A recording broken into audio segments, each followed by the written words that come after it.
আওয়ামী লীগ সরকার যদি কখনো আসে সত্যিকে ধুলাই দেখিয়ে দিবে আসলে এটা ভিতরের ফোরামটা কে কে আছে। এবং আমাদের দাবি একটাই, আমাদের এই যত আহত ভাইরা আছে, বোনেরা আছি যারা, তাদের জীবনের একটা নিরাপত্তা হয়তো জুলাই সনদ দেখ, হয়তো আমাদের চিকিৎসার একটা ভালো ব্যবস্থা করে দেখ, এতটুকুই হচ্ছে আমাদের চাওয়া।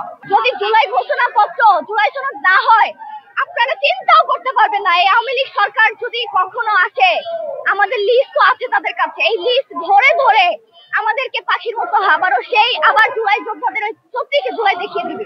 ভাই আমাদের একটাই পরিচয়, আমরা জুলাই যোদ্ধা।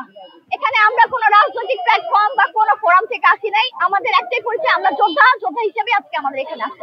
যতক্ষণ না পর্যন্ত আমাদের দাবি না মানে ততক্ষণ আমরা এখানে অবস্থান করব এবং দীর্ঘকাল থাকবো ইনশাআল্লাহ। যাদের শরীরে প্রকৃত রক্ত আছে, যারা প্রকৃত বাঙালি, প্রকৃত আন্দোলন দেখেছে, প্রকৃত যুদ্ধ করেছে, তারা কখনো এই ফোরাম করবে না। এখানে জুলাই যোদ্ধাদের নামে এবং তাদের নাম বিক্রি করে অন্য কিছু চক্র হচ্ছে, যেটা দোষ করতেছে আমাদের আহতদের উপরে। এটা আপনারা একটু ঘাটিয়ে দেখবেন যে আসলে এটা জুলাই যোদ্ধা কিনা, নাকি আহত কিনা, নাকি অন্য কোনো দালাল। আপনারা জাজমেন্ট করেন, আপনারা তাদের তথ্য নেন, আপনারা তাদেরকে দেখেন। একটা চাঁদাবাজের জন্য তো আপনারা পুরো বাংলাদেশকে চাঁদাবাজ বলতে পারেন না।